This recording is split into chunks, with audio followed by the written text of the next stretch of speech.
And at the end of it, it's passion, that drives this. Like, that's what we respond to, is people's passion. I responded to Atta's passion that day, committing to doing the work to helping this third way get out and help these personal stories get heard, I think is critical. And I hope that I can work with Atta and work with you to help create this other choice, besides the 1% solution. 我的音乐经历是让我懂了一件事情 ，We always breaking the rule， 我们破坏规则，然后 making new rules， 然后 follow the rule， and again and again. You have to outside the box to think. Otherwise, 你就是一个数字而已 ，You're just a number.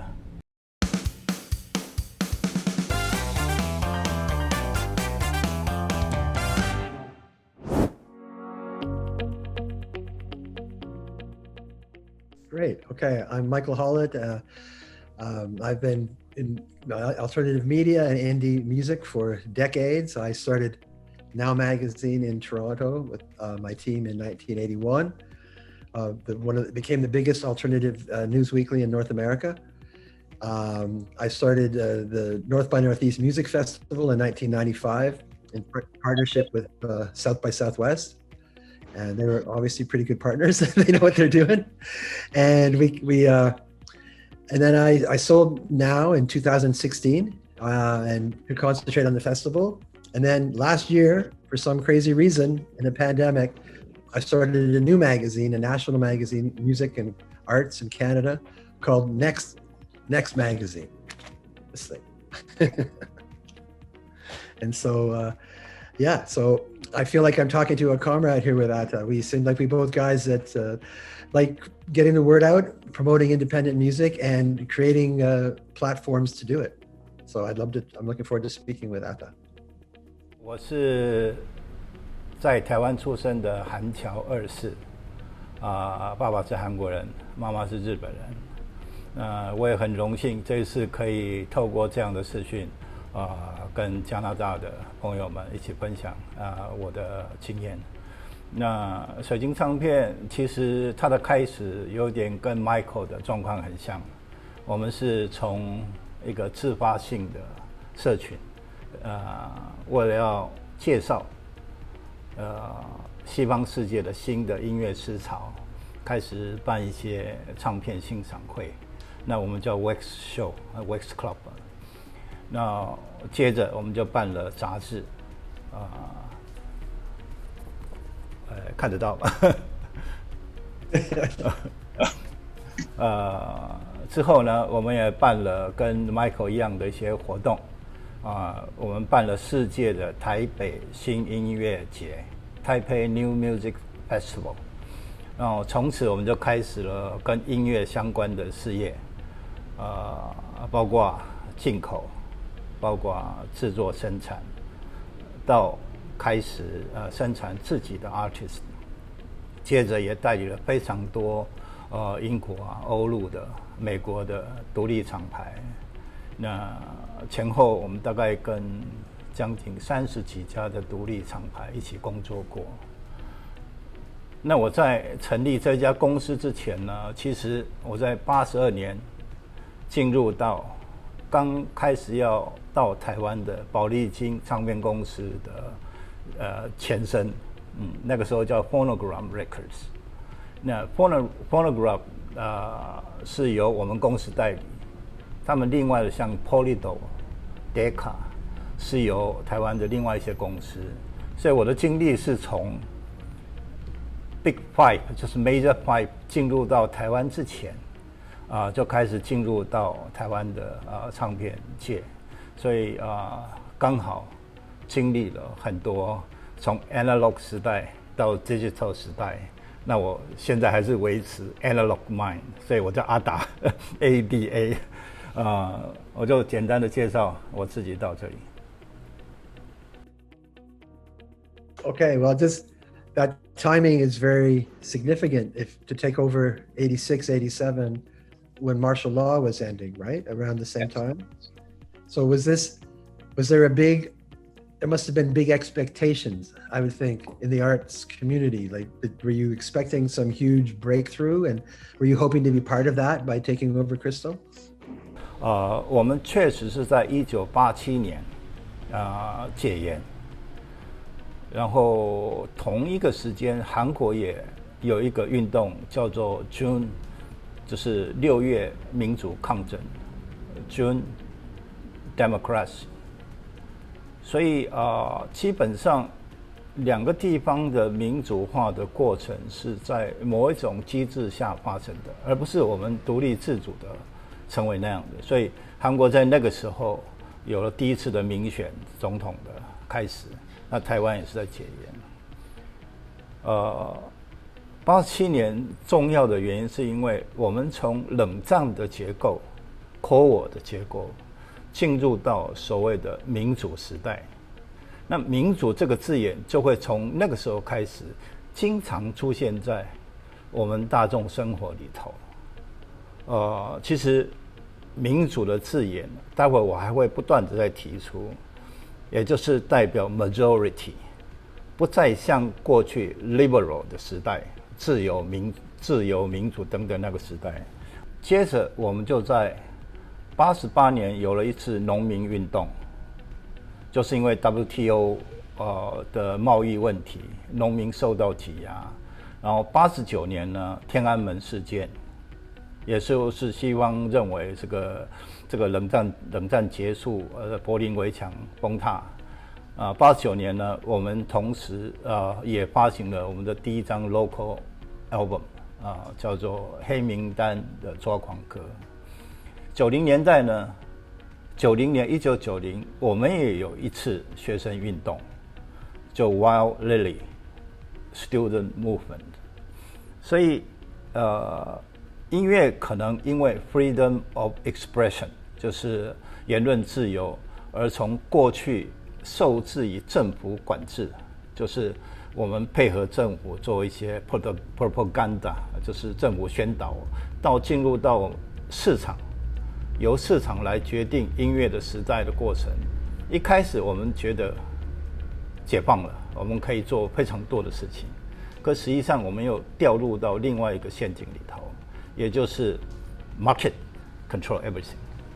就是它的大前提就是1989年呢，美国做了一个动作叫做 Washington Consensus， 也就是后人在讲的 neoliberalism， 就是新自由主义。所以亚洲就从此进入到 restructure， 也就是说主权包括在内，经济、政治等等都在重新结构、在重构的过程。所以我的最后一句话就是，我觉得我们变成那个工具，就是那个时候的音乐人就变成是这个过程里头的工具。So, when you it sounds like you're saying you saw musicians go from serving the government to serving the market.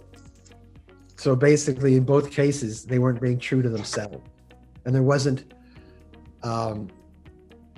They weren't encouraged to be themselves and to speak of to tell their story, but they were trying to tell first a story to please the government, and then a story to please the market. Were you trying to make a third choice? Were you trying to create a situation where people could find their voice and tell the uniquely Taiwan story and the uniquely their personal story? 我们一开始就是86年到1990，确实我们是在做 Michael 在讲的第三条路，从音乐的角度来看，因为我们大部分的作品跟 artist 提供给我们的他们的想法都是非常的 spontaneous， 就是自主性非常高的然后唱片公司在这个过程的角色只是帮助他们去完成这样的作品的过程，所以我们从头到尾都不知道什么 marketing， 我们都是觉得他们的音乐很好，录完了才开始想说怎么办。所所以我们在 production， 就是我们在 produce music 的过程中，在台湾的市场，我们是第一个丢出 recording， 不是 everything。所以我的第一张作品是用台币5000块录制完成的一个 master， 叫陈明章的现场音。Sure. Well, I'll tell you what was happening in Canada then.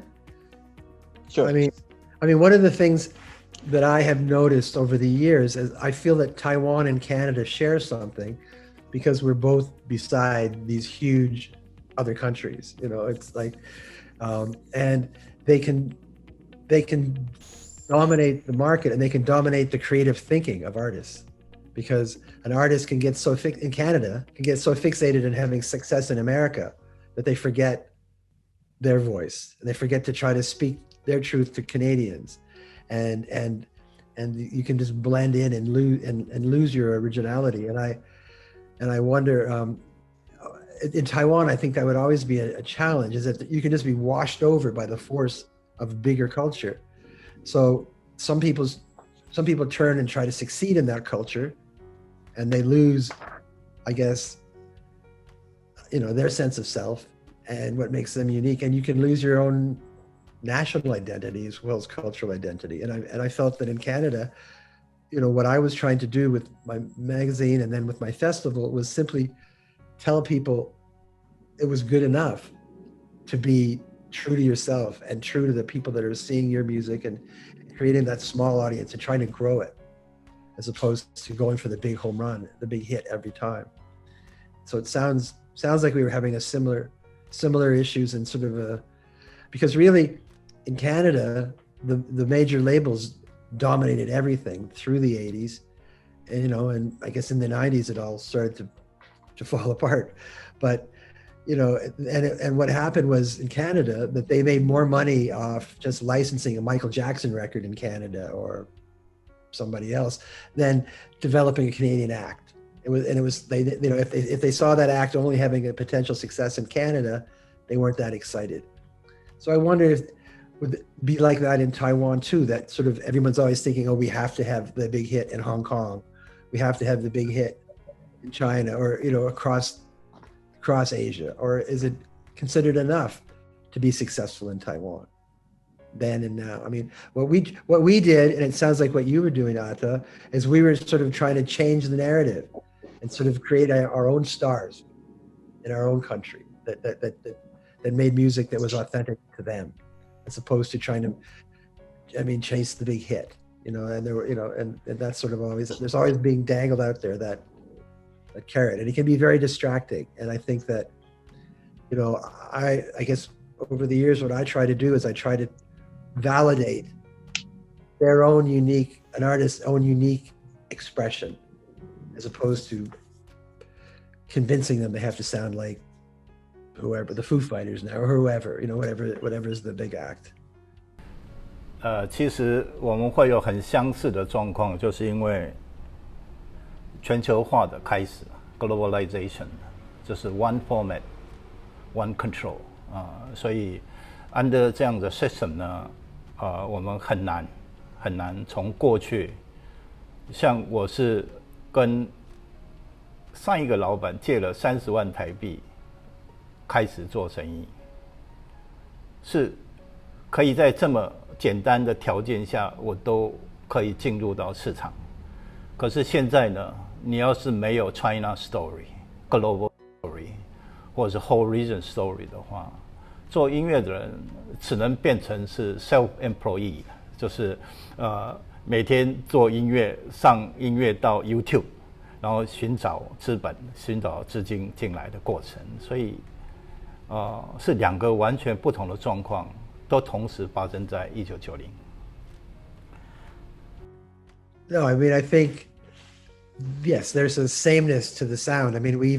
We have the same auto tune. We're sharing the same, we're sharing the same beat over and over and over. And that the fight is to find the originality and to step out. It's funny because so many Canadian artists now are having huge successes. in that global thing, in that global space. But does I guess what's interesting is that does that create a place where everyone's always just chasing the golden ticket, like like basically, does everybody want to be The Weeknd? Does everybody want to be Justin Bieber and Drake? Like, in some ways that success is inspiring for people, but in other, it can be inspiring. I talk to Canadian artists and they say, of course, that makes them think they could do it too. But the danger, of course, is if they just only chase that success. And if the only measure of success is to be as big as Drake, well, good luck. You're probably going to be disappointed. And does that mean that you spend your whole life trying to sound like Drake, or does it mean you spend your whole life trying to sound like Michael or Atta or whoever? Like, and to me, I want to find a way to keep those voices being heard and create an opportunity for them to be heard. And because otherwise it's just everything becomes vanilla. Everything becomes just one flavor. And I like a lot of flavors. And I know when I go to Taiwan, I have a lot of flavors, both culturally and in the restaurant. And I think that's important. I mean, I think, the whole existence of Taiwan, there's so many different voices and different cultures that exist in Asia, and the fight to keep them all heard is essential. But as Atta says, the momentum is in the other direction. The momentum is for globalization and to have a hit in every single market on the planet. And I guess the trouble is that it can be done. So when it happens, it makes them want to do it again. And I guess we need it to not keep happening so that we can create some more creativity in the responses and the ways that success is measured and the way art is celebrated.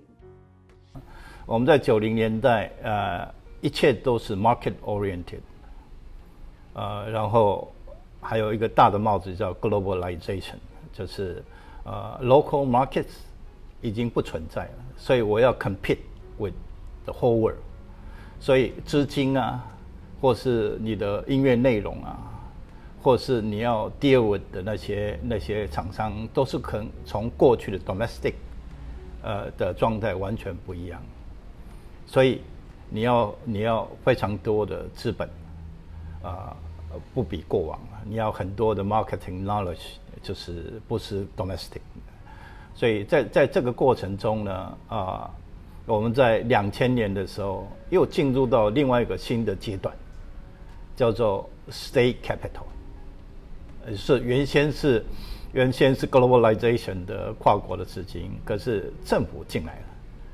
政府进来的角色就是他要 take over 所有过去的产业的模式，再定一个新的名称叫 cultural industry。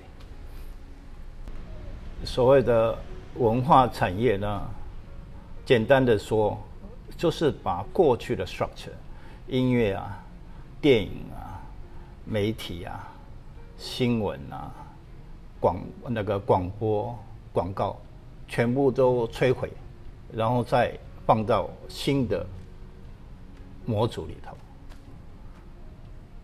那只是为了要控制国家补助来控制产业的流动。那要做到这样的话，一定要先制造危机感。那这个危机感就是来自说，实体唱片卖不动了，产业已经垮掉，只剩下当初的15%了。所以这个危机感让业界也好，人民呢，很快就接受政府的想法。我就用一句结束这个事情。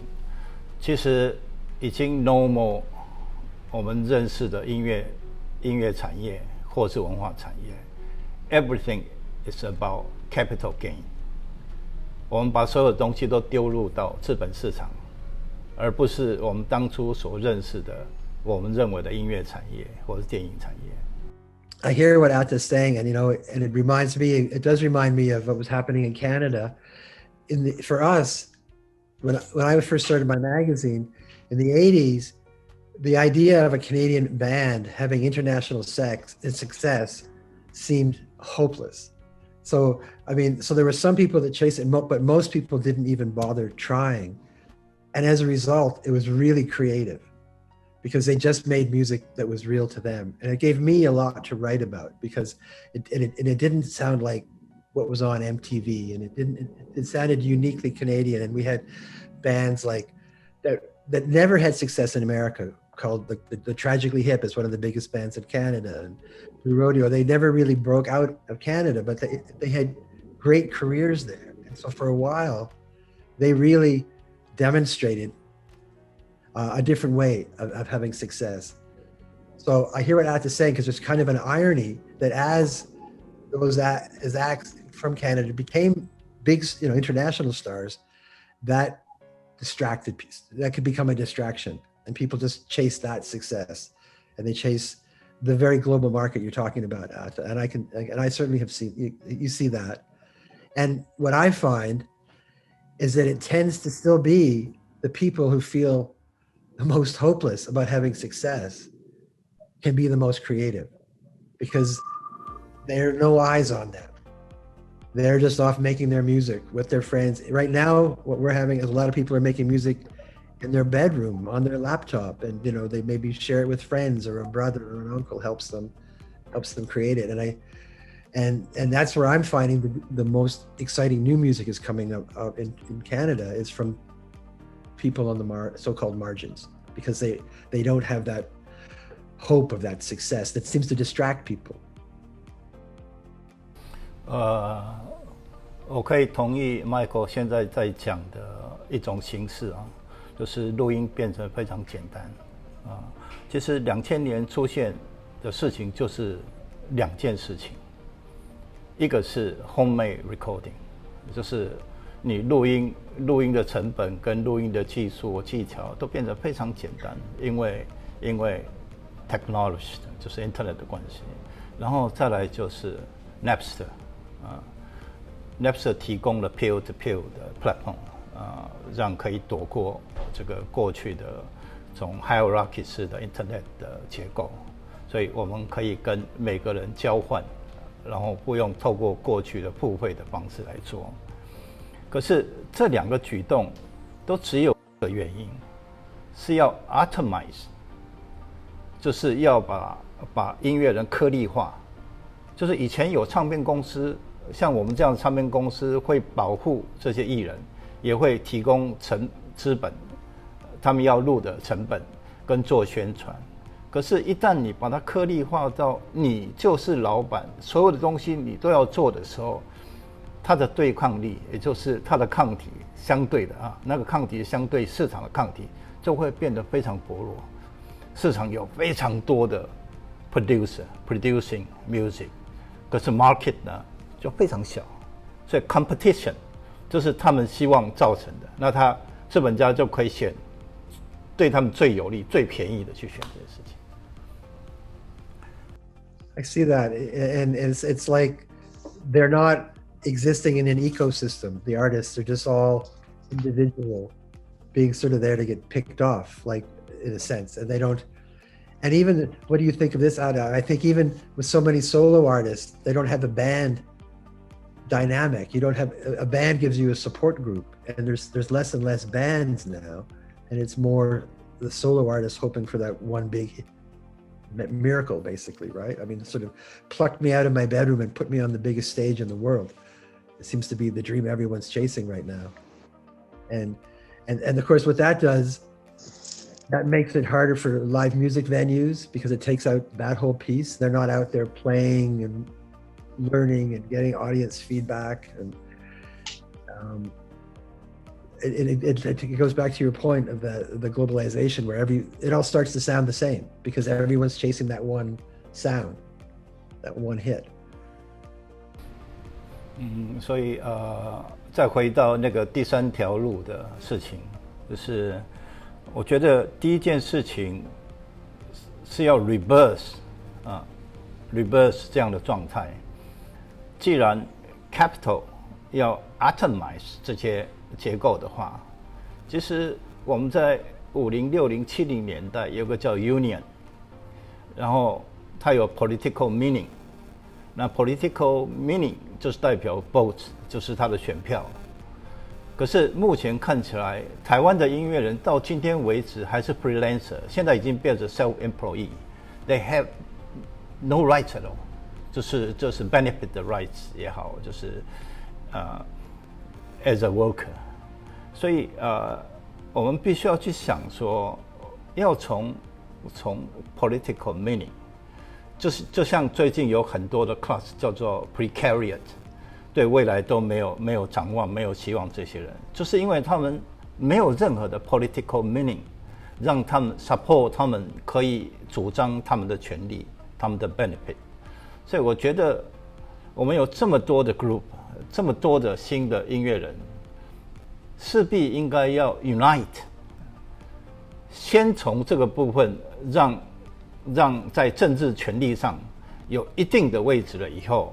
才会出现所谓的 market 或者是 economy 等等的 position， 所以虽然议题很大 ，positioning 是非常重要的，不然的话我们一直会边缘化，就是音乐只是 serve people 所以大部分的权利都在 platform service platform。 I totally agree. I think that really, yeah, you're absolutely right. I mean, there's people romanticize this idea of all these kids in their bedrooms making music by themselves, but they're making music by themselves, and they're right, and you're right, they're very isolated and they're very vulnerable, and they're waiting to be rescued in a sense, like to be someone go in and save them and pull them out of there, and they need. I agree with Ada. I think we have the same issues in Canada. I try to help in ways I can to create to help feed the network of musicians so they can share with each other ideas and experiences and learn how to survive. I want to go to a point that Ato was making earlier about grants, because, I think I've actually been impressed. I've seen that Taiwan invests a lot of money in culture, and in Canada, I encourage the government to put money into culture because, as I said before, we've got the hugest market.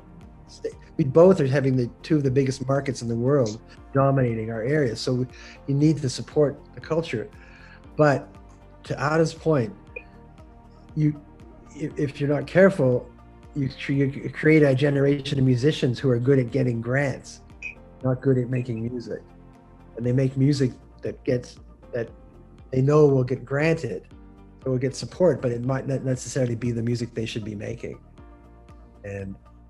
And again, it goes back to that sort of making everything sound the same issue that you're talking about, Atta. And I think it's true. And it sets everybody up to be fed into the big globalization sausage machine, and just sort of, we all line up on the conveyor belt. With this Taiwan and Canada, we're feeding people in to hit that one global home run. And I think, that's a disaster if that succeeds. I mean, we really lose, we lose all our independence and individuality. 我最近读了一些书其中影响最大大概叫做 MMT Modern Money Theory， 然后它让我知道钱是什么，是 actually 是 money mobilize resources， 所以政府用这些钱，用 policy 的钱注入到民间，它要 mobilize 什么非常重要，不是 GDP 的 number， 而是怎么去活化文化本来既有的社会资产 social capital， 就是让人跟人之间再次回到commons， 然后而不是疏离 alienation， 也就是我们今天碰到是每一个音乐人都 atomize， 就是在竞争的条件下，我要压过你，我才有办法到 charts 上或者是 number 上我赢过你。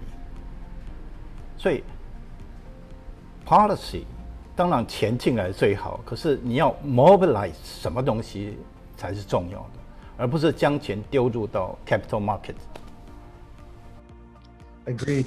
And how do we get it to be the right reason and for the right policy? What should we be doing to make? Does that involve us as lobbying governments and pushing them, or does it involve getting musicians and empowering them to be the lobbyists, I guess?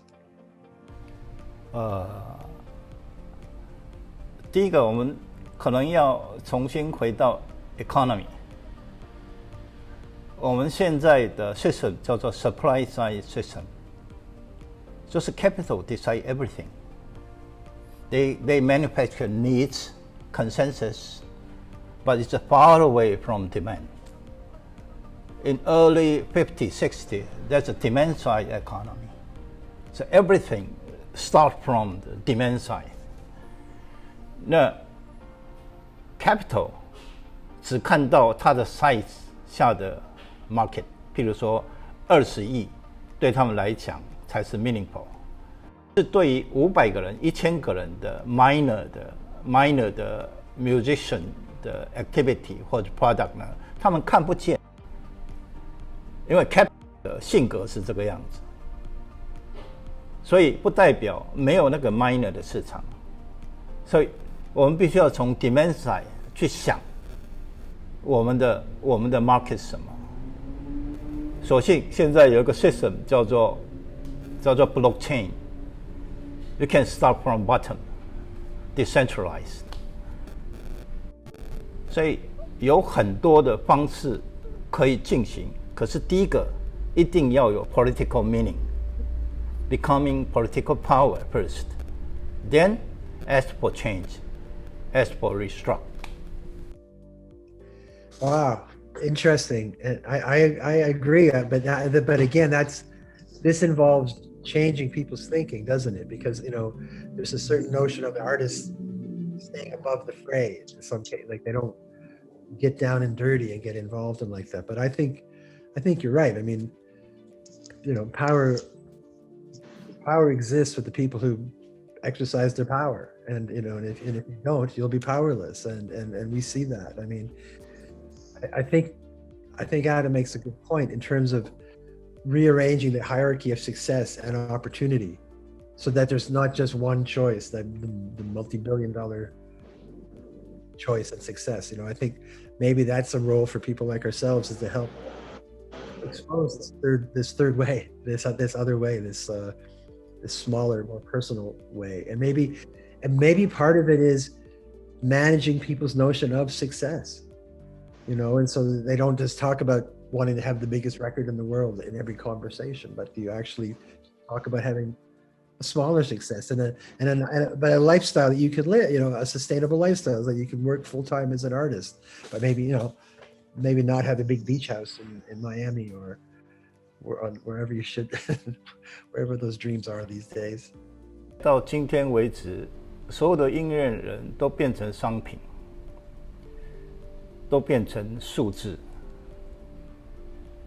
所以他在这个游戏里头呢，他绝对为了生存，一定会变成跟 Major League 一样，跟 NBA 一样，只有 1% 可以享受到最多的利益，可是剩下的都只是做苦工。就是 Washington Consensus 只是讲了3件事情。Deregulation 是把过去的规则全部都改掉，适合 capital 活动的空间。第二个是 free trade。free trade 的意思就是 one market， 以美金作为主要的交易条件，所以每个人都要去赚美金，所以在 one market 只有一种条件。对文化也好，对其他事情也好，只要它能卖得多，变成重要的数字的话，它就成功。最后叫 privatization， 私有化，就是原来的音乐是公众的，可是你要把它变成财产的话，它一定要录音化，变成一个实体的东西，它才有办法去掌控它。所以整个过程其实就是要让文化变成商品，所以我们只是在商品的世界里头受制于商品的游戏规则。就是因为我们过去是 public 政府是 manage public purpose， 可是这样的话，它在市场没有办法运作，所以它要把所有的东西变成私有财产，它才有办法在市场交易。可是其中包括文化在内、教育在内、医疗在内，全部都从过去的 public purpose 进入到 market purpose. The notion of free trade was only free trade for the largest corporations. They just smuggled Yes. it. It's pretty much been a disaster. I mean, it's just you're right. I think Atta's metaphor analogy is perfect in terms of it's the NBA all over. It's like there's only that handful of people, who gets that success, and everybody else is just fodder. They're just they're just wood chips on the floor, like. And I don't know how we get that genie back in the bottle. I don't know how do we. I mean, watching that happen over the last decades was painful. As like we all talk about borders disappearing as a good thing. Well, not if it takes away their ability to control the condition, and to underline, local uniqueness and to support local markets. I mean, before free trade, Canada used to have manufacturing, but it was protected. Well, there's no manufacturing in Canada at all anymore. It's like, and that had a real price and a real cost, and people's lives were changed, and even people's imaginations were changed, because again, it comes back to the point you're making, that it's all about having this elusive global success that's so limited to who can actually have it, and it's devalued any other kind of success. And that's sort of the biggest crime to me, is that the smaller successes have just been devalued and made to seem worthless, where in fact those are often the most meaningful and the most effective and the most life-changing and personal, and we lose that in the globalization. 其实50、60年代的音乐人，透过 Civil Rights 的 movement 民权运动，它影响了全世界，它改变了全世界，那是音乐的力量。像 Clinton 这些人都是那个时代的小孩，可是后来拿到权力了以后呢，其实走的是另外一条路线。我想讲的意思就是，我们曾经可以允许小的企业容易活动的环境，可是现在变成是创造让 big corporation 可以为所欲为的环境。所以第二个 reverse 你要去 reverse 怎么让 minor business、lifestyle business、small scale business can exist 的环境。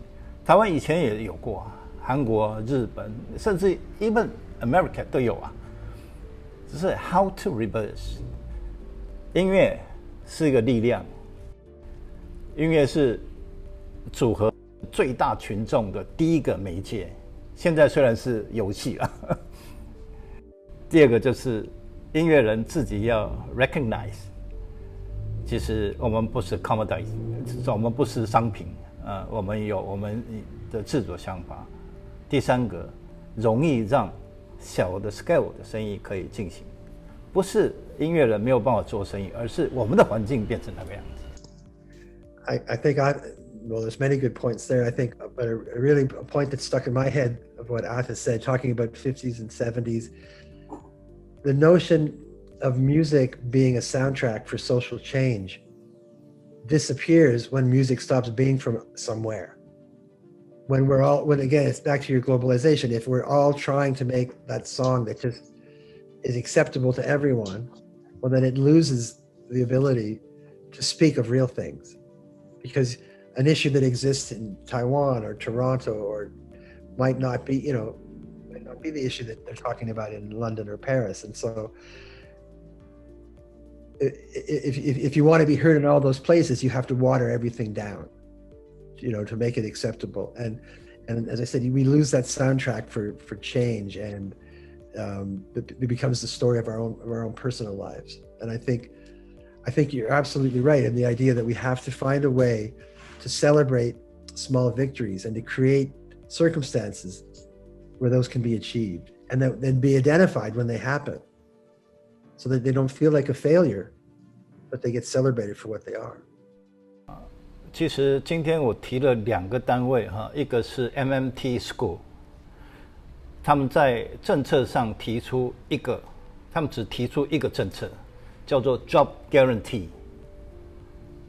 美国的话就是从这个联邦政府直接把钱汇入到各个提供工作机会，然后给他们钱，而不必透过中间的人去剥削这个事情。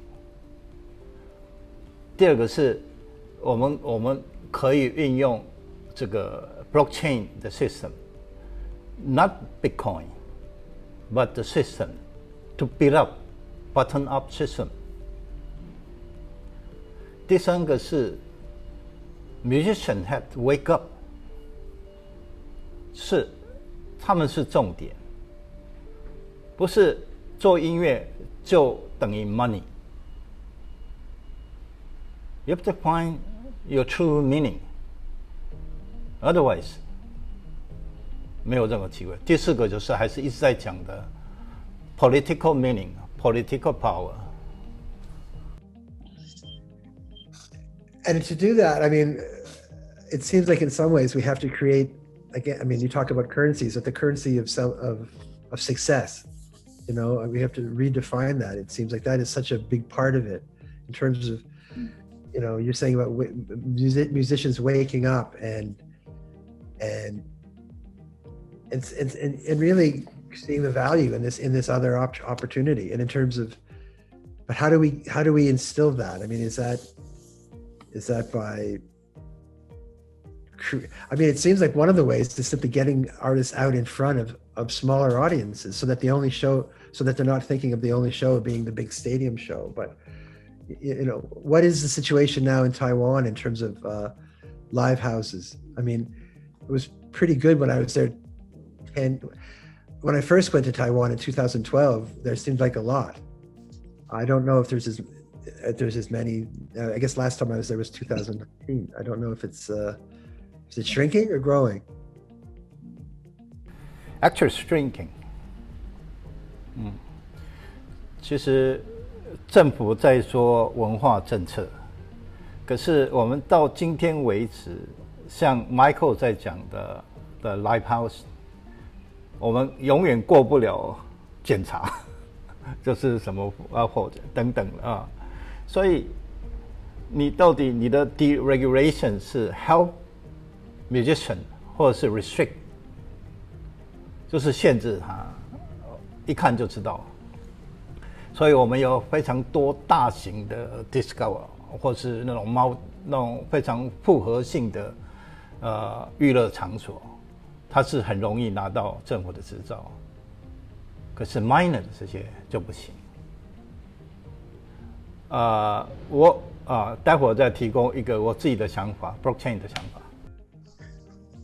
Well, I think like for the live houses, we have the same issues here because what happens is, I don't know, a club goes into opens up in a cheaper neighborhood, and then the club creates, you know, a dynamic cultural activity in the community, and stores move in, and the real estate prices go up, and the clubs that were at the heart of making the neighborhood interesting get driven out. And so we're now, you know, Toronto, I'll say, is trying, you know, they're even inviting people like myself into conversations, and they're trying to address it, but they're a little late, I think, is the problem, you know, is that it's happened and people are, the clubs get pushed out, to the margins, and it's just hard for them to function, and the support is not made for that level. It's made for the higher level that we're talking about. It's to get you to that 1%. But there's the notion of having the support to get you to that middle place doesn't exist as much. I think that's what we need. 就是我在4年前提过一个构想，是一个 coin 叫做 user get paid。因为以前的 consumer 呢，都是在付钱，可是付钱的过程创造了明星 ，majority 买了100万张唱片，这个歌手才变成 superstar。可是 internalize 了以后呢，以前唱片公司要付的宣传的费用，现在都是可以从 user 你的 audience 透过 Facebook 这 social media 去做这些事情。那既然唱片公司过去要付宣传费用的话，那为什么这些人没有办法得到 benefit？ 所以我就想了用 Bitcoin 的基本，不是那个有个叫做 Smart Contract。譬如说 Michael 有一个 band， 他要办一个演唱会，1000个人就可以 cover 他的 cost。因为台湾现在有很多的 supporter 呢，会预付电影票，或是预付买书的钱，或是预付演唱会的钱，有点像 crowdfunding。不过我们唯一不一样的是去 create 一个 coin， 就是只有在这个 society 可以。那这样的话，1000个人先购票的话，这1000个人等于是 investor。因为你在 smart contract 里面写说，超过1001个的话，怎么去 share 这个 benefit？ 那这样的话，这1000个人为了要赚多一点，每一个人再去拉一个人进来的话，就变2000个人。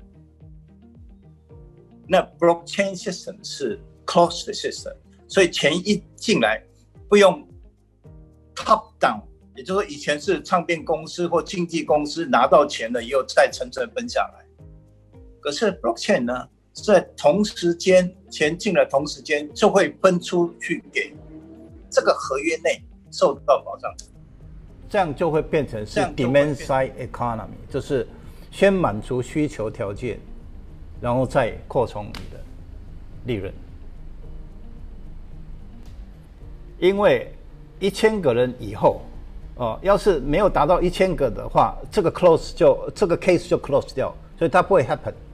一定要到1000个他才走，那走了以后，你是老板的话，这1000个人都是老板的话，你一定想赚钱，会多拉一个的话就变2000个了，2000个你就 share 了以后 ，user consumer 就可以分到钱，然后是 top down， 不是 top down， 是 bottom up， 不要经过唱片公司的分配。And where does the artist get paid out of that？ 你在 smart contract 就会写清楚artist 拿多少，或其他参与人多少。那另外是，你没有钱去买票的话，你是 technician， 你是 engineer 的话，你可以用你的工作等同于你的投资，所以也可以把那些没有工作的音乐人，比如说是 engineer 啊，或者是 player 啊，都可以进入到这个 system 里头。因为 becoming coin 的话，也就是我不必要经过外面的 financial system。That's a close one， 就是所以那个付费的方式，大概有玩过 Bitcoin 的人都知道，钱一进一出很清楚，马上就会看到，而且会分配出去。那怎么去转换成 fiat currency？ 是政府这个时候只要丢一笔钱，譬如说 foundation 丢一笔钱进来，叫 stable coin， 它可以 switch。就是你可以用 coin 去转换成fiat currency， 然后这个是在这个 pool 里头永远在循环，它不会到 outside 去。Who's the driver for the show? Who's the person that says, okay, we're going to do the show? Is it the artist? Community. The community. Community. Okay. And so they're pushing forward artists they like. How are they finding the act?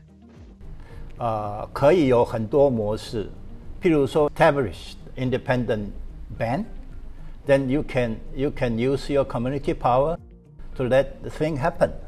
But you are new talents. 重点是 demand side drive, not the supply side drive.